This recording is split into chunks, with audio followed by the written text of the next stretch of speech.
Hi, this is Maiden, and in this Raid Shadow Legends video, I'm just going to be providing a brief guide to the Arcane Keep. Arcane Keep is one of the most fundamental dungeons in the game because its potions are required for every character for their ascension, regardless of their affinity. So it's a dungeon you'll be spending a lot of time at. Fortunately, the dungeon itself is very easy. The requirements for it are not particularly difficult. You can just about use any team in there. And there are a couple of mechanics which I will touch upon briefly once I start the run. But yeah, there's almost no guides for this because it's particularly easy. But for the sake of completing discussing each of these different dungeons, I felt it was necessary to do it. So I'm just going to start the first run now. So once you get to end game, you can pretty much use whatever champs you want. For this run, I'm just bringing along two champs I can use for food, since there is a champion training tournament running. So two birds, one stone. Yannicka I brought along because she has a strong AoE attack and a leech, just in case anything gets a bit messy. She also has a strong 30% attack increase in dungeons.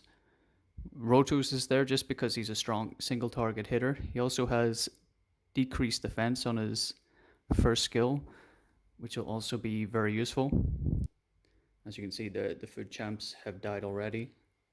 Seer has got some gear on her, but I haven't done any of her masteries yet. And she still lacks the crit rate, but she's definitely not needed for this dungeon. So the boss on the left, or the mini boss on the left, he decreases attack of your champions. The mini boss on the right, who just died, he removes all buffs. The problem with the boss on the right, I think he's a bigger threat because if you have no buffs on your characters, the Arcane King himself will do more damage to you, 75% more damage. So ideally you want to have buffs on you at all time. 9 small potions for the energy, nice. So for this run I'm just using 5 rares, the 4 starters and Apothecary. Apothecary's in lead because of his allied defense bonus, 21% in all dungeons. 3 of them are at level 60, 2 are at 50 because I never felt the need to level them all the way up. I think they're all on lifesteal gear except for Elhain, she's on Diaz, but Diaz does not work very well with the AI. They just end up attacking the unit that's asleep anyway. Only Kale and Ethel, I think, have got any decent gear on them. I don't think I've touched Apothecary for a long time, but he still functions very well. So the mini boss on the left, he decreases the attack of all your units, meaning you do less damage, and the mini boss on the right, he removes all buffs. If your champions have got no buffs, then the Arcane King himself, he deals an extra 75% damage. I think Apothecary is definitely one of the best units for this dungeon when starting the game because he's got the increased speed buff, so almost always up, so the boss will do 75% less damage every hit, plus he's got the 21% increase in defense for all dungeons, and he can heal your champions if they get too hurt. Overall, as you can see, this dungeon is quite a bit slower. It would be sped up a bit more if I had increased attack and a better decreased defense. So far the decreased defense is coming from Gallic.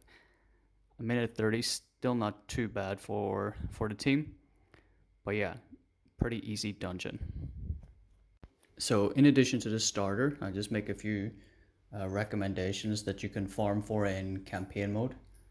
So one, of course, is Spirithost, who I recommended before. Very useful in many areas.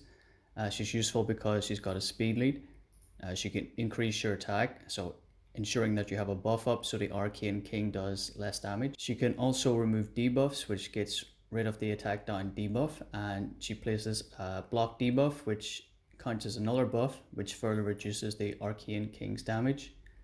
Very useful champion. You can find her in Durham Forest. Of course, there's also Warmaiden.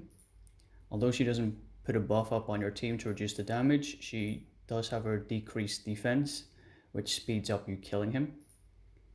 And one further recommendation for a rare you can farm is Valkyrie.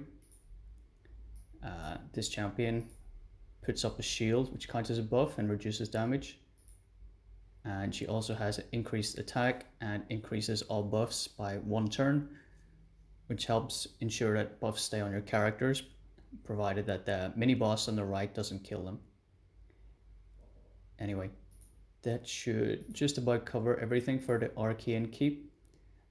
If you go to ayumilove.net, there are a bunch of characters and it shows you all their buffs. But really the dungeon itself is not particularly difficult. Apothecary is amazing because he's fast, he has an increased speed buff on your team. I think the primary thing if you're dying too quickly is make sure you've got higher levels on your characters, make sure you've got good gear, and pick a character that has some form of buff on your team, whether it's healing. If, for example, you've pulled,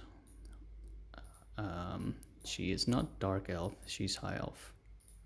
Reliquary Tender, she can decrease the attack of the boss, removes all debuffs from allies, similar to Spirithost, even though they have pretty much the same skin, and she places a 15% continuous heal buff as well, so she can heal your team.